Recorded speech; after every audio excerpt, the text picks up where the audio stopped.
All right, it's your boy Van Go, doing a review on my e-bike, just to let everybody know. This is the REI CO-OP 1.2 48 volt 250 watt electric bike. I will give you the pros and the cons of it. Some of the pros really nice, but then some of the cons of it are just, I don't know. It's great if you're starting off on an e-bike and you just want something to kick around on. But, if you're looking to get like long range and a lot of power and, all that good stuff, this might not be what you're looking for per se for the price point. So I'll show you all the upgrades that I did on here first of all. Not really upgrades, but just things that I like to have. First of all, I went with clipless pedals. Clipless pedals, you have cleats on your shoes, and the shoes actually snap into the pedals so that these don't come around and hit you in the shins anymore because you're locked in. The way it works is that if you want to get out of the pedal, you just rotate and it clicks out. So step in to click in, rotate to click out, and that's it. This particular model, I like it because you've got a rear cargo rack. It's built into the bike, so you don't have to buy a separate rack and put on it. It's got a nice little tail light on it. It's got a good seat on it, but I put a seat cushion on it. That's one of the upgrades that I did because I ride a lot. So I put an extra seat cushion on it to make it nice and comfy. That's the motor controller. I updated the hand grips and put foam grips on here because the rubber ones weren't that great. Another cool feature is that it actually has disc brakes, like on a car. It's got brake pads. So to change the brake pads, you just pull this cotter pin out, take this nut off the top, this one on the bottom. The brake pads actually drop in this way so they don't come out when you're riding. The retaining pin also holds it in. Disc brakes are nice and they're hydraulic.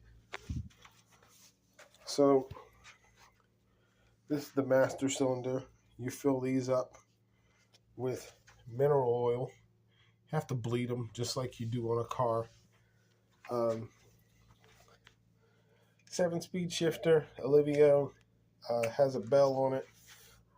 Like I said, I changed out these from regular rubber grips to this nice foam.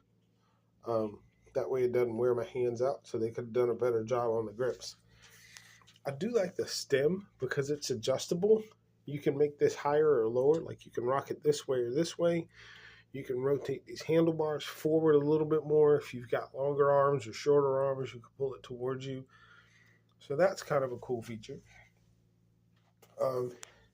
Headlight right here, built in. Tail light built in right there.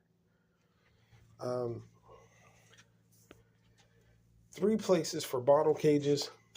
One here. You can mount one high here on this or low here.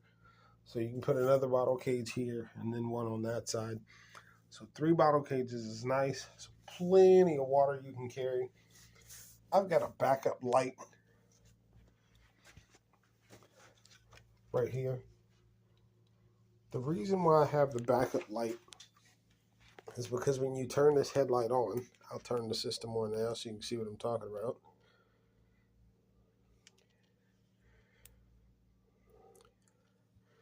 When I turn the headlight on, it's a nice low flat beam. So you get the road real good and it doesn't like disturb drivers or anything like that.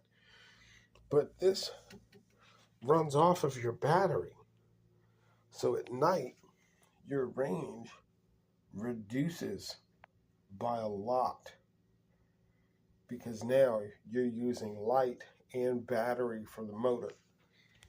This is fully charged. It's actually still plugged in right here into the bike. and fully charged, it gives me a range of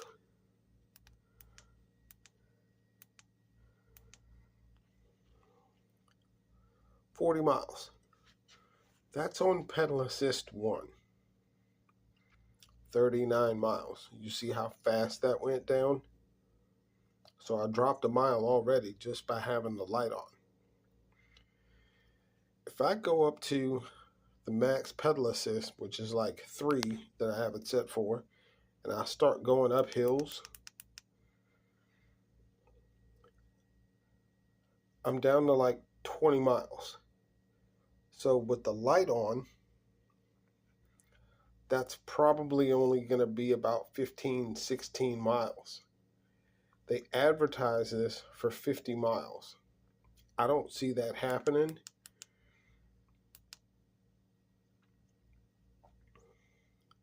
Even with this. See? Now it's 38 miles. You see how fast that's dropping? 37 miles. That's with the light running. And like I said, I'm still plugged in. So that could be a huge, huge problem. 36 miles. See how fast that's going down? So that's the major thing, the major thing I don't like about this bike is because you really do not know how far you can get. Now it jumped back up to 41. So it's got some issues with it. I feel like I can tell you about this bike because if I go through the menu settings, there's a button on the front right here. Right there that you can click. That's the on off, and then the menu button for here so you can see things like calories per ride, your power output. That's like your leg power in watts if you're pedaling.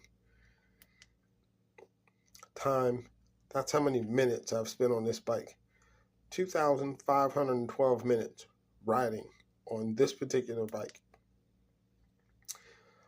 3,048 miles total. So basically I've ridden this bike the same distance as the US is wide. That's my odometer completely. That's my average speed, 36.9. That was probably going downhill because my average speed is only 14 miles an hour. It's really not that fast. Back down to 38 miles. So you can see what I mean about, having a lot of problems with the battery on this and how far it lasts. Also, the 250 watt hub motor, it's right there. It's only 250 watts, so not a lot. Takes a lot of leg power to actually run it.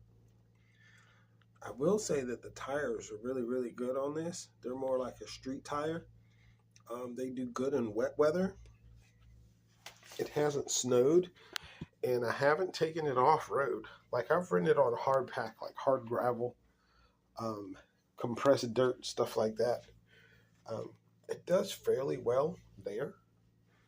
But it's not like I would blaze this down an actual mountain bike trail in the dirt or like loose sand or anything like that. This doesn't have any suspension on it. So it is a very, very stiff ride. If you hit a bump, you're gonna feel it. Kickstand is nice. It's kind of like the motorcycle kickstand. It folds up and it actually folds over and folds up. So it's nice and flat right there against the bike. Mine is a little dirty right now. I need to clean it. But for the most part, this is it. Comes with the bell. Like I said, I've done some upgrades on it.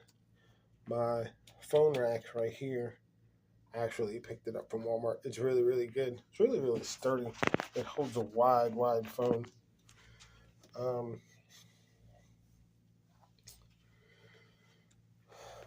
What else about this bike? I think that's about it. I mean, it's nice for what it is, but if you compare it to other bikes, um, this is like the beginner's level, if you will.